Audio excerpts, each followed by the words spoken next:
Karen demanded the veteran leave over his dog, but the K9's response brought her to tears. In the quiet suburbs of Maplewood, a peaceful neighborhood governed by a strict homeowners association, things usually went by the book.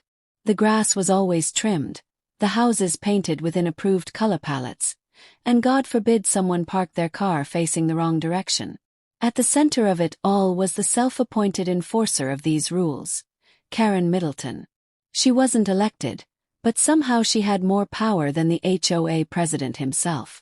Karen had made it her mission to patrol the neighborhood, clipboards in hand, citing violations like improper trash can placement or excessive holiday decorations.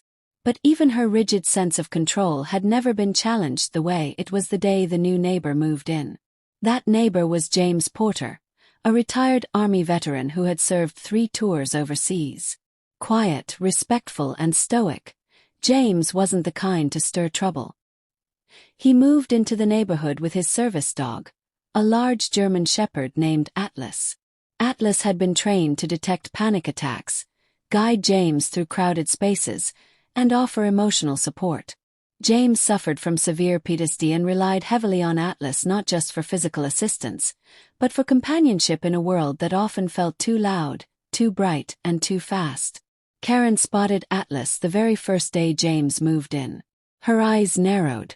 Dogs weren't technically allowed to exceed 50 pounds according to the HOA's pet regulations, and Atlas clearly did. Never mind that service animals were protected by federal law. Never mind that James had all the documentation. Karen saw something that didn't fit her perfect picture of the neighborhood, and she launched into action like a missile. It started with notes on James's door. "Your dog is too big. Rules are rules. We expect everyone to follow the HOA guidelines." Then came the complaints during HOA meetings, where Karen stood up and dramatically described an aggressive beast roaming the streets. Other neighbors started whispering, unsure of what to believe, until Karen finally showed up at James's doorstep. She didn't knock. She banged. James opened the door, calm but visibly strained. Atlas stood by his side, ears perked, tail still. "This dog is a violation," Karen said before James could speak. "You'll need to either move out or get rid of it." James blinked slowly, as though trying to hold back a reaction. He didn't shout. He didn't argue. He simply said, "Atlas is a service dog. I have documentation. You know that." Karen scoffed. "I don't care what paper you've got. This is my neighborhood. And your monster doesn't belong." Atlas, sensing the shift in James's body language, the increase in heart rate, the sudden tension, stepped forward. Not aggressively, gently, slowly. He looked Karen in the eyes and then did something that shocked everyone. He sat. Then, without being prompted, he laid his head gently on James's leg, grounding him. Karen looked confused. James's hands had started to tremble. His breath grew uneven, shallow. Atlas nudged his leg again, then stood and gently leaned his weight against James, creating pressure therapy, the kind that could stop a panic attack in its tracks. And then James, this hardened war veteran who had seen things no human should ever have to, did something he hadn't done in public in a long time. He cried. The tears came slow, quiet, but visible. Karen, still frozen on the porch, witnessed the raw, unfiltered truth of PTSD and the unbreakable bond between a man and the dog that helped him survive. For the first time, her expression changed. The smug superiority melted. She looked human. "I didn't know," she whispered. James looked up. "You didn't ask." There was a silence that stretched on for what felt like hours. Then Atlas, always the peacemaker, stepped toward Karen. He wagged his tail once, gently, and sat by her feet. Karen, overcome by guilt and realization, knelt down and touched his fur with trembling hands. The anger in her face was gone, replaced by something softer. That moment changed everything. Karen didn't just stop the campaign against James and Atlas. She became their fiercest defender. She showed up to the next HOA meeting with tears in her eyes, publicly apologizing for her ignorance and vowing to change the outdated rules. Slowly, the community followed suit. They started talking about mental health. They started looking out for each other. The neighborhood, once governed by silent fences and regulations, began to grow into something more human. And Atlas, he just kept doing what he was trained to do: protect, love, and heal. The HOA rules were rewritten. Atlas became a legend in Maplewood. And Karen, once the face of rigidity, became a woman who had learned the hard way that sometimes compassion isn't about the rules. It's about the heart. The transformation in Karen Middleton didn't happen overnight, but that singular moment on James Porter's porch had planted a seed. That seed cracked open something inside her: an awareness, a guilt, and eventually a profound curiosity. She began to read. She started attending local workshops on veterans' issues and PTSD awareness. She even volunteered at the local VA center, where she listened more than she talked. The more she learned, the more ashamed she felt about how she had treated James. But James never held it against her. In fact, he remained gracious, quietly appreciative. He wasn't seeking apologies or public redemption. He had long since learned to carry pain without expecting the world to understand it. But when Karen extended a hand, not just in apology but in friendship, he took it. One afternoon, several months after that first confrontation, Karen knocked on James's door again. This time with a homemade pie and a bundle of dog treats wrapped in ribbon. She sat with James on his porch for nearly an hour, talking not about rules or regulations but about life. About her late husband. About her own son who'd moved far away and barely called. About how the silence in her home sometimes felt louder than anything else. James, for the first time, shared stories of his time overseas. Not the violent ones but the stories of brotherhood. Of campfires in the desert. Of makeshift Christmases and jokes shared between friends trying to forget where they were. Atlas, always nearby, rested his head on James's knee, as though listening to every word. As their friendship grew, so did the neighborhood's culture. What was once a community of well-kept lawns and hushed judgment began to shift. It started with little things: neighbors waving at each other, pausing their dog walks to chat, bringing groceries to the elderly couple at the end of the block. James began hosting Saturday morning coffee hours in his garage. He called it Vet and Brew, a space for veterans to gather, talk, drink coffee, and feel seen. Karen showed up to every one of them. She brought baked goods, folding chairs, and even donated money to help install a mini-ramp for another disabled veteran who started attending. She became, strangely and beautifully, the soul of the initiative. And then something unexpected happened. One crisp autumn morning, during a community gathering in the local park, a city councilwoman visiting from a neighboring district heard about the Vet and Brew program. Impressed by the grassroots success, she nominated it for a regional community leadership award. When the press came out to do a human interest piece, it was Karen, not James, who insisted on telling the full story. She stood in front of the camera, her eyes glistening, and said, "I was the problem. I was the one who tried to evict a man from his home because I didn't understand. But that man and his dog showed me something deeper than rules: compassion. I thought I was protecting this neighborhood by enforcing the letter of the law. But I had forgotten the spirit of what it means to be a neighbor." The segment aired and it went viral. Suddenly, people from across the country began writing to James. Veterans, their families, those who lived with invisible wounds. They thanked him for his service, but also for his courage to stay soft in a world that had hardened him. They sent pictures of their own service dogs, letters of hope, and sometimes simply said, "I see you." But while all this unfolded, something was changing with Atlas. He was getting older. The once boundless shepherd who could cross a field in seconds had slowed. His fur began to gray at the muzzle, and he slept more than he used to. He still performed his duties, sensing James's stress, intervening gently, but there was a gentleness now, a slowing. One night, James sat on the floor beside Atlas, holding his big wise head in his lap. "You've done more for me than I ever could have asked," he whispered. "But it's okay to rest."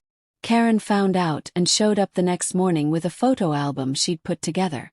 Dozens of pictures of Atlas with neighbors, kids, veterans. Legacy. Then, together, she and James did something incredible. They started a program called Atlas Rising, a non-profit that connected veterans with trained service dogs. The initiative trained both the dogs and the veterans to work together as one unit. Within a year, Atlas Rising had matched over a dozen veterans with dogs of their own. The waiting list grew. Donations poured in. And every time a new match was made, they gave each veteran a small pendant shaped like a dog tag. Engraved on it was a single word. Seen. Because that's what Atlas had done, not just for James but for everyone around him. Years passed. Atlas's body grew tired, but his legacy did not. And on a quiet morning under the old oak tree in James's yard, with the sun warming his back and James's hand on his paw, Atlas slipped away. There were no dramatic tears, no loud cries. Just a peaceful silence and the wind through the leaves. The whole neighborhood came to his memorial. Kids drew pictures. Veterans shared stories. Even the mayor attended and declared the day Atlas Day in his honor. And as James stood to thank everyone, his voice calm and steady, he looked up and said, "He saved my life, and then he changed it. And in doing that, he changed yours too." Karen stood beside him, holding his hand. And from that moment on, no dog in the neighborhood was ever judged by size again. After Atlas passed, something in the air of Maplewood changed. It wasn't sadness, not exactly. It was reverence, a kind of sacred hush that lingered on the sidewalks, in the breeze that moved the wind chimes on porches, in the paw prints still visible in the morning dew. His absence was loud, but his impact was louder. For James, every day without Atlas was like navigating life with one hand missing. But in the quiet grief, he found purpose. He knew Atlas wouldn't want silence. Atlas was a guardian, a guide. And James, even in mourning, had work to do. So, Atlas Rising expanded. What started as a small, heartfelt initiative in James's garage soon found itself in a downtown office space funded entirely by community donations and support from national veterans groups. Karen, now the co-founder and director of community relations, became a powerhouse. She reached out to media, to politicians, to therapy dog organizations across the state. What people once called her nosiness had become her greatest strength, an unrelenting drive to connect, to help, to heal. Veterans from across the country started coming to Maplewood. Some stayed, some didn't. But they all left better than they arrived. James greeted every single one of them personally, always with a handshake, a warm smile, and a quiet word of understanding. The first question he always asked was, "Do you sleep okay?" And if the answer was no, he'd say, "Let's fix that first." Because he knew, he'd lived it, how important rest was to a healing soul. One of the veterans was a young woman named Elena Morales. 29, quiet, withdrawn, barely spoke during orientation. She had a scar above her right eyebrow and eyes that carried too many storms. James saw himself in her. Saw the weight, the armor, the exhaustion. She had never been able to keep a dog.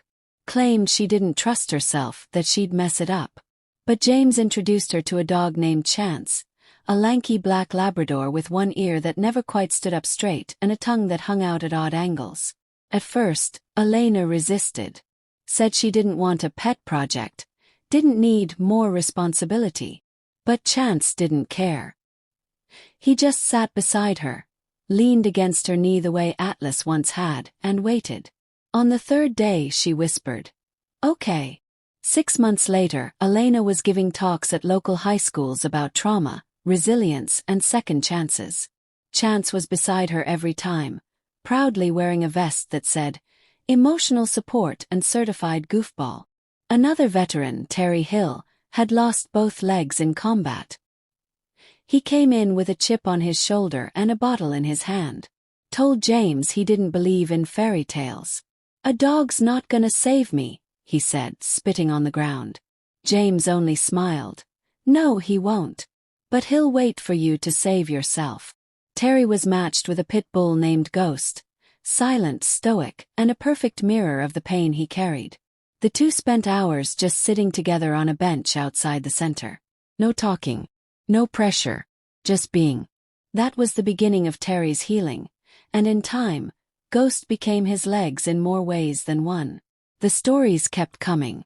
There was the single mother who served in the Navy and now fought nightmares worse than anything war had thrown at her. The high school football coach who had been dishonorably discharged and hadn't spoken to his own son in years. The artist who lost her way after coming back from deployment and found her spark again by painting portraits of dogs and their veterans, capturing their silent conversations in strokes of color. All of it traced back to Atlas. Karen, now in her 60s, had taken on the role of the neighborhood grandma to all the dogs and their humans. She hosted community dinners every Friday night, potluck style, with homemade casseroles and stories around the fire pit. She no longer carried clipboards. Instead, she carried dog treats in her purse and a notebook filled with ideas for community projects. A therapy dog park, a traveling van for rural veterans, a children's book inspired by Atlas's story. One day, she found a letter taped to her front door. No name. Just handwriting that was shaky but strong. It read, "Dear Karen, I used to hate this neighborhood. You used to scare me. Now you're the reason I'm still here. You turned your power into love. That's rare. Thank you." Karen read it twice before folding it into her wallet. James, in the meantime, had begun mentoring younger veterans who wanted to become trainers. He taught them not just how to train dogs but how to listen to them. "These animals," he'd say, "they don't just follow commands. They follow us. And if you're not right inside, they'll feel it. Fix what's in here," he'd tap his chest, "before you give a single command." He kept a picture of Atlas on his office desk. Not a posed one, just a candid shot of Atlas sleeping, mouth slightly open in the sunlight. Beneath it, a small plaque read, "Leader, Healer, Friend." One fall afternoon, while clearing out the garage, James found something he hadn't seen in years. Atlas's first collar. Worn, frayed, still holding a faint scent that nearly broke him. He sat down on the cold concrete, held it to his chest, and let the memories rush in. Not with sorrow, but with pride. Because Atlas didn't just save a man. He saved a movement. That winter, Atlas Rising opened its first out-of-state branch in Colorado, followed by another in Texas. A documentary crew began filming a series on the stories coming out of the program. The working title, "The Dog Who Waited." Karen and James appeared on national TV. Late-night shows. Podcasts. Schools began teaching about service animals, trauma care, and empathy using Atlas's story as the backbone. But none of that compared to the small moments. The veteran who smiled for the first time in years, the kid who stopped crying when a golden retriever laid its head in their lap, the parent who found peace knowing their daughter, finally, was sleeping through the night. And still, in quiet corners under blankets of stars in the slow warmth of sunrise, you could hear the whisper of a legacy that never faded. Atlas never left. He simply became part of everyone he saved. The winter that followed Atlas Rising's national expansion was unlike any other. Snow blanketed Maplewood in soft silence, and yet within that hush, the energy was vibrant. The small town, once known only for its tidy fences and strict regulations, was now a beacon of hope whispered about in VA hospitals, across military bases, in shelters and recovery centers. Veterans who had lost their way were finding maps to themselves in the form of four-legged companions who didn't care about the past, only the bond of the present moment. James Porter, now surrounded by a growing team, remained humble. He still lived in the same modest house. Still brewed coffee in the same dented tin pot each morning. Still walked the same route Atlas used to take, stopping every so often where Atlas would pause, sniff the air, or look back to check on him. The old tree under which Atlas was laid to rest had become sacred ground. It had a bench now, carved with the names of every dog who graduated through the program. James sat there often, whispering updates as if Atlas were still listening. And maybe, in a way, he was. One cold February morning, a letter arrived. It was from the Department of Veterans Affairs. It wasn't the usual bureaucracy. This one had weight. They wanted to recognize Atlas Rising as an official national partner, with James invited to speak at the Capitol about the mental health crisis among veterans and how service animals could be part of a scalable, life-changing solution. James didn't want the spotlight. He never had. But this time he knew it wasn't about him. It was about Atlas. About the ones still suffering. About the healing that had begun in a garage and now reached into hearts across the country. He traveled to D.C. with Karen, Elena, Terry, and Chance. Each of them spoke, not with rehearsed speeches but with raw honesty. Elena talked about the night she nearly took her own life and how Chance's gentle paw on her chest reminded her that she mattered. Terry told them that ghosts didn't just help him walk. He taught him how to stand up inside again. Karen, trembling but determined, told the room how one moment of ignorance became her life's greatest calling. When James spoke, the room went still. Not a cough, not a shuffle, just silence. He began, "I was trained to fight, to survive. But nobody trained me how to come home. I tried everything, meds, therapy, even isolation. But nothing reached me, until Atlas. He didn't see my scars. He saw me. And in seeing me, he taught me how to see others. That's what this is about. Not just dogs. Not just trauma. It's about being seen. It's about being known." The applause was thunderous. Emotional. Human. That speech sparked something bigger than James ever imagined. Donations surged. Volunteers signed up in waves. Universities reached out to partner on research and curriculum. High schools across the country started Paws for Heroes clubs, where students raised money and awareness for veterans and their dogs. One school even built a dog training obstacle course using woodshop class and painted murals of dogs like Atlas on the walls. Karen became a beloved guest speaker across campuses.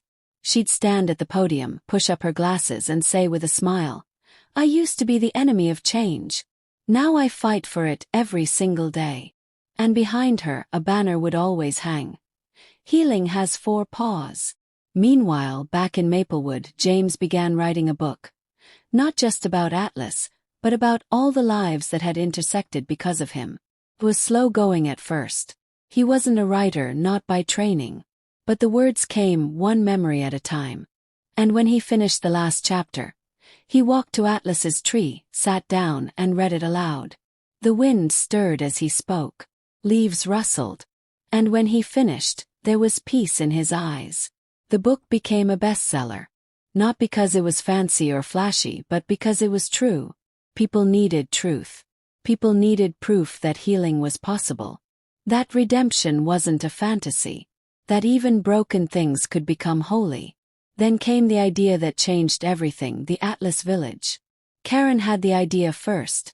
Scribbled on a napkin after one of their Friday night dinners. What if we built a place? An actual neighborhood, where veterans and their service dogs could live, heal, and help others. Place designed around accessibility, peace, nature, and community. Haven. The team loved it. Plans began. Architects donated their time. Land was offered. The town of Maplewood, once hesitant about a big dog moving in, rallied behind the vision. The Atlas Village would have homes, training centers, walking trails, gardens, even a dog park shaped like a giant paw. Each street would be named after service dogs who'd passed on, their stories etched in stone markers. Construction began the next spring. And through it all, James remained steady. He still brewed the coffee, still listened more than he spoke, still walked his path. One evening, as the sun dipped low, casting golden light through the trees, James stood at the edge of the half-built village. Dogs barked playfully in the distance. Volunteers hammered boards. Kids laughed. Karen walked up beside him and nudged his arm. "He'd be proud, you know." James didn't answer right away. Then he said, "He is proud. Because Atlas was everywhere. In the air, in the laughter, in the healing, in the soil of every foundation laid for a better future. The dog that once saved a man from falling apart had sparked a revolution of love, kindness, and connection that no one could have predicted. And still it continued. Every paw print led to another. Every tear turned into a seed of growth. Every broken soul who walked through the doors of Atlas Rising left just a little more whole.